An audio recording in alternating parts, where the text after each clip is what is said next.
સુરતની eco cell crime branch દ્વારા denim જીન્સના કાપડના વેપારી સાથે 4.30 કરોડથી વધુની છેતરપિંડી આચરનાર એક ઠગને દિલ્હીથી ઝડપી પાડવામાં આવ્યો છે। આ આરોપીએ વેપારી પાસેથી કરોડોનો માલ ઉધારમાં મેળવીને પેમેન્ટ કર્યા વિના પોતાની દુકાન અને મોબાઈલ ફોન બંધ કરી દીધા હતા। ડેનિમ જીન્સના કાપડનો માલ 45 થી 60 દિવસની ઉધારીમાં મેળવ્યો હતો। સુરતની ક્રાઇમ બ્રાન્ચમાં દાખલ થયેલી એક ફરિયાદમાં આરોપી શાહિદ અલી જાફરે ફરિયાદી ડેનિમના વેપારી શૈલેષ પટેલને લલચાવીને લોભામણી વાતો કરીને વિશ્વાસ કેળવ્યો હતો। તેણે વેપારી શિરસ્તા મુજબ સમયસર પેમેન્ટ ચૂકવી આપવાની ખાતરી કરી હતી। 29 નવેમ્બર 2016 થી 6 ઓક્ટોબર 2017 સુધીના સમયગાળામાં તેણે ફરિયાદી પાસેથી કુલ રૂપિયા 4,35,32,527નો ડેનિમ જીન્સના કાપડનો માલ 45 થી 60 દિવસની ઉધારીમાં મેળવ્યો હતો। શરૂઆતમાં આરોપીએ થોડું પેમેન્ટ ચૂકવીને વેપારીનો વિશ્વાસ જાળવી રાખ્યો, પરંતુ બાદ તેણે પેમેન્ટની માંગણીઓ ટાળવાનું શરૂ કરી દીધું। બાકી પેમેન્ટ માટે દબાણ કર્યું ત્યારે શાહિદે પંજાબ નેશનલ બેંકના કુલ 40 ચેક આપ્યા હતા, જેની કિંમત રૂપિયા 3,96,96,813 હતી। જો કે આ તમામ ચેક બિનઉપયોગી, બેલેન્સના અભાવ અને એકાઉન્ટ બંધ જેવા વિવિધ કારણોસર પરત ફર્યા। પોલીસ ધરપકડથી બચવાના તે નાસ્તો ફરતો હતો। સુરત શહેર ઇકોસેલ ક્રાઇમ બ્રાન્ચે આ મામલાની ગંભીરતાને ધ્યાને લઈને તપાસ હાથ ધરી। ટેકનિકલ માનવીય ગુણ પ્રાપ્તના આધારે પોલીસે આરોપી શાહિદ અલી જફર અને દિલ્હીના યમુના વિહાર કોલોનીમાંથી ઝડપી પાડ્યો હતો। શૈલેષભાઈ ગોરધનભાઈ પટેલ જે પોતે ultra denim private limited company એક ચલાવતા હતા, એ ડેનિમ જીન્સના કપડાનો વેપાર કરતા હતા। 2016-17ના અરસામાં એક વ્યક્તિ જે પોતે દિલ્હીનો છે, શાહિદ અલી જાફર અલી, એ એમને મળ્યો હતો 2016માં, અને એમણે કહ્યું હતું કે ભાઈ અમે હોલસેલમાં મોટો વેપાર કરીએ છીએ દિલ્હીમાં, તમારી પાસેથી અમે સ્ટોક લઈશું।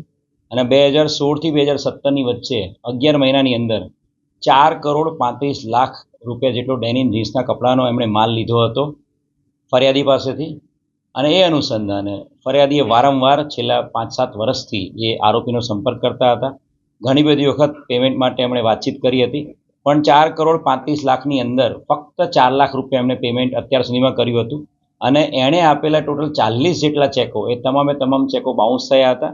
અને એ આરોપી જે છે એણે સ્ટોપ પેમેન્ટ પણ ઘણા બધા ચેકમાં બેંક એકાઉન્ટમાંથી કરાવેલું હતું। આ બાબતે ઇકોનોમિક ઓફેન્સીસ વિંગ ઇકોસેલમાં ફરિયાદ 2 મહિના પહેલાં મળેલી હતી, અને એના આધારે પોલીસ કમિશનર સાહેબની મંજૂરી આધારે આ બનાવની અંદર પ્રોપર ગુનો દાખલ કરવામાં આવ્યો છે, અને ગુનાની તપાસ ઇકોનોમિક ઓફેન્સીસ વિંગ હાલ કરી રહ્યું છે।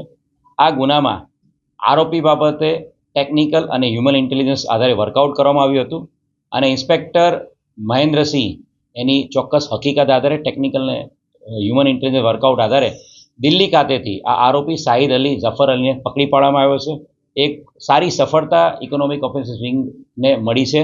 આ જે ફરિયાદી છે શૈલેષભાઈ, એની સાથે જે છેલ્લા 8 વર્ષ પહેલાં જે આ ફ્રોડ થયું હતું, જેમાં એને 4,30,00,000 રૂપિયા પેમેન્ટ બાકી છે, એના આરોપીને પકડી પાડવામાં મળી છે।